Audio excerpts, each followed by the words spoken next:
In this next video we'll be looking at optimizing our flow pattern. So first of all we need to switch to the simulation tab here on the ribbon. You now see we have the FTM, or the Simulations of Strain tab. If we go in here, we now have the possibility to specify some information upon our machine. So first of all, our pass selection. Here we specify all, so from flat strip to form profile. Then we specify our forming geometry. In the first example we will use Household statement and a factor of 2.5.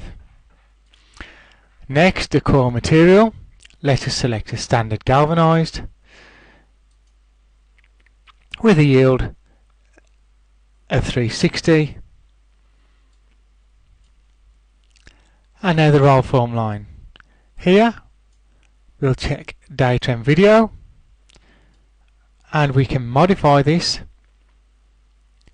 Let us specify some center distances of 280, and we can tell it we need 20 stations.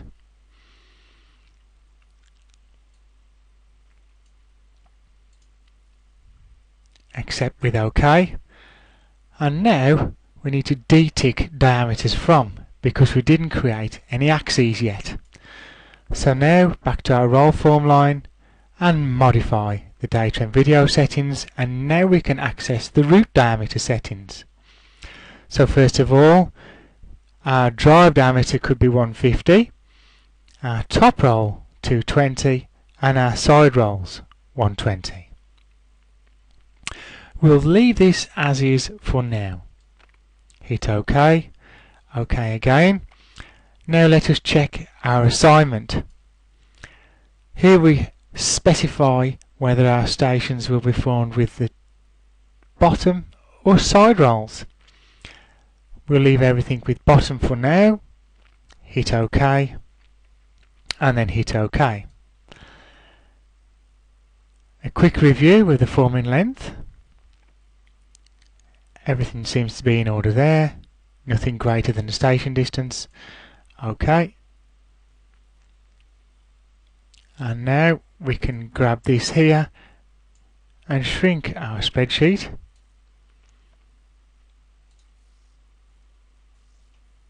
And take a look at our results. So here you can see we have a few peaks in our graph. We have the possibility now to look at the maximum strains, and we can also take a look here as part of a line diagram. Here you can see our side 1 and our side 2.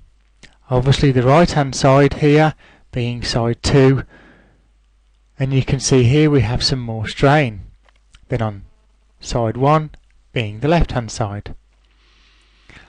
We can take different views, so let us go to the simulation view Cavalier, and now we can take a detailed look.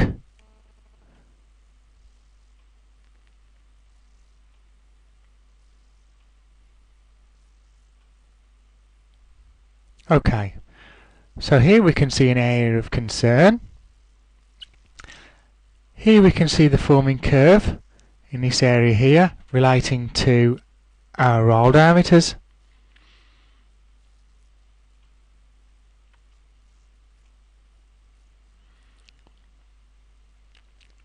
So, based upon what we see, we can now go to the COPRA tab, click on COPRA Views, and look at a realistic view.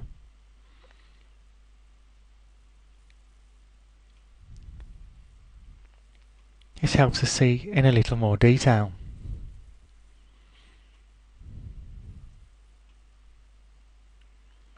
So it becomes clear we need to ideally add a few stations to reduce these peaks and assess our forming angles.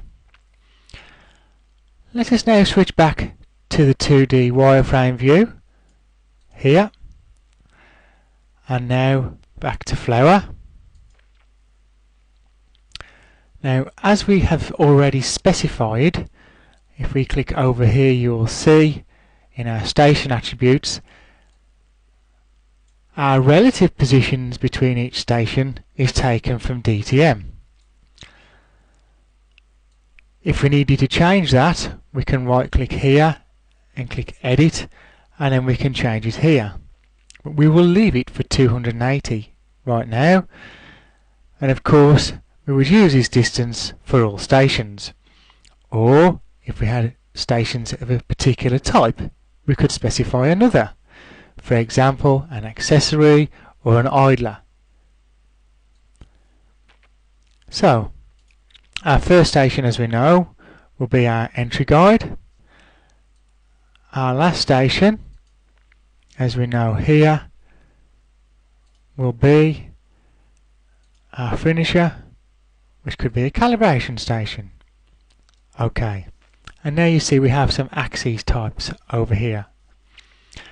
Now, new for COPRA RF 2011, we have the possibility, by switching to the COPRA tab on the 3D panel, we can switch to 3D mode.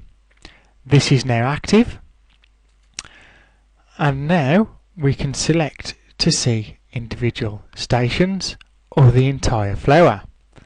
So first of all, here we can highlight by dragging here a few passes.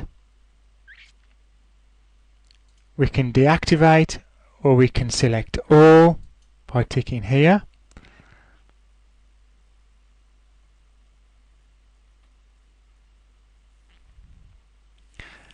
And again, if we switch to realistic,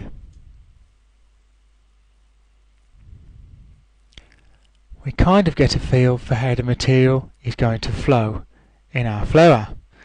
Again, additional possibilities to look for things which may cause concern. Here we can see some sharp material movements between stations, so this ideally is where we would need to concentrate.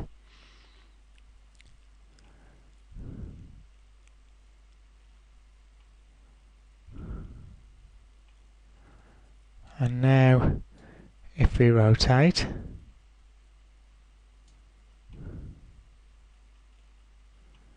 we can take a look here.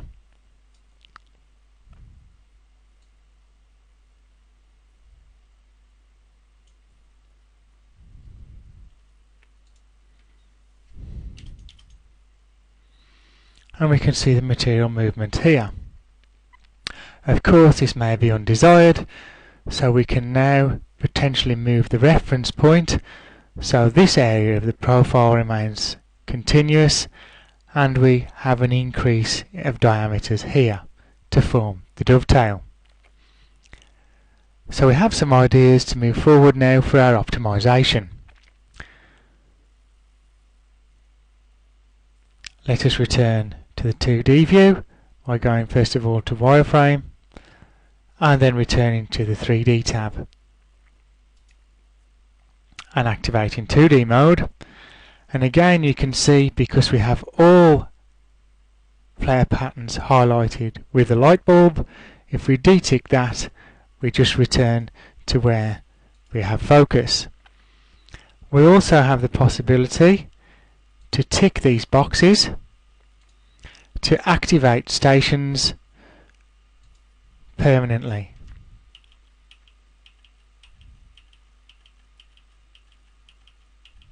And of course we can detick them like so. Okay, in the next section we will look at optimizing our flower, first of all by reducing strain in the channel forming parts of the profile, and then changing the reference position in the earlier stages of the dovetail form.